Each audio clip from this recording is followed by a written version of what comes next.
aabe faranjeerkiisa ninkan jalaato kuma jirto markaasuu yiri jalaato kuma jirto aha kuma jirto ka soo tag ma joogto oo cidahay jirtaa iska jir la iskuma jeclaa jiran ku haynin meel la jiif iska jir la iskuma jeclaa wixii jil amba jul dhuqsi iska jir la iskuma jeclaa nina gabar laga guursaday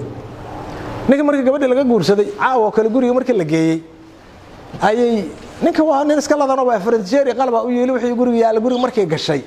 ayay faranjeer ka furtay markaasay waxay ka weyday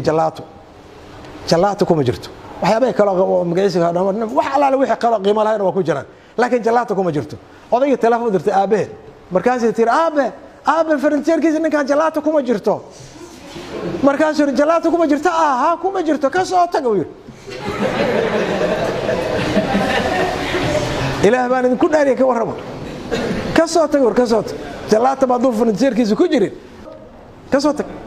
marka waalidkaas madax dhaqay miya midna gabadhii marka caawa laga soo waday ee aqalkii la keenayay ayuu la soo dardaarmay markaasuu saddex walxato jiin ku taal iska jir la iskuma jeclee ma joogto oo cidahay jirtaa iska jir la iskuma jeclee jiran ku haynin meel la jiif iska jir la iskuma jeclee wixii jil amba jul dhuqsi iska jir la iskuma jeclaa bal labada aabe fiiriya labada aabe ma isku mid ah waxa weey ku soo celiyo leeyahay oday maashaani waxay ahaaday wuxuu ahay ma joogto cidahay jirtaa iska jir la iskuma jeclee hadda guriga hadaa timaadid ee gabadha ay maqan tahay war aawa gabadhi ma joogto maxaa galay hadda waxa uu og yahay uu ku maqan tahay ma jiraan ninka soo xumaan gali mayso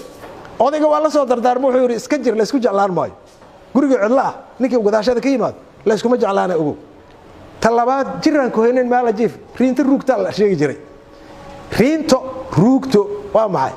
way riimaysaa waxa xanuunsan leedahay badarkana dhabarka haysaa marka riinta ruugto marka waa yiri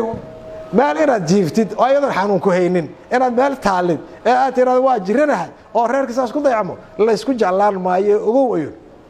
wixii jilcamba juluqsiina iska jir la isku jibaan iskuma jeclaan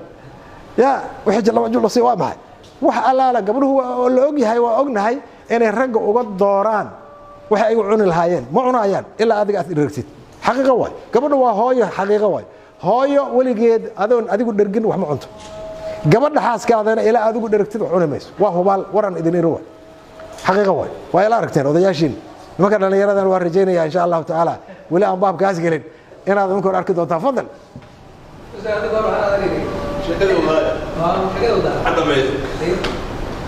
marka waxa jilcan inaad marka aad kaliga isku koobtid daata waxaan ka sheekeynay wiilkii oo quraacan in la diray kadib aad beer soo gadato arintaas wixii jalaba juluqsi ma waata xaqiiqo way ma la isku jeclaanayaa maya ninkii oo baahan oo bogiyo dhabarkii isku dhageen inuu yimaado adiguna aad kaliyaada weynaadaan taas sax ma isku si loo ekaado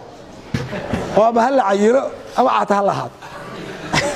waxa ka badaya hadii kala dadku farti kugu taagi doonaan waxa la leeyahay war hebel waa baqtiyay war islaantan waa feeraweyn tahay maxaa dhacay ma kaligeed cuntaa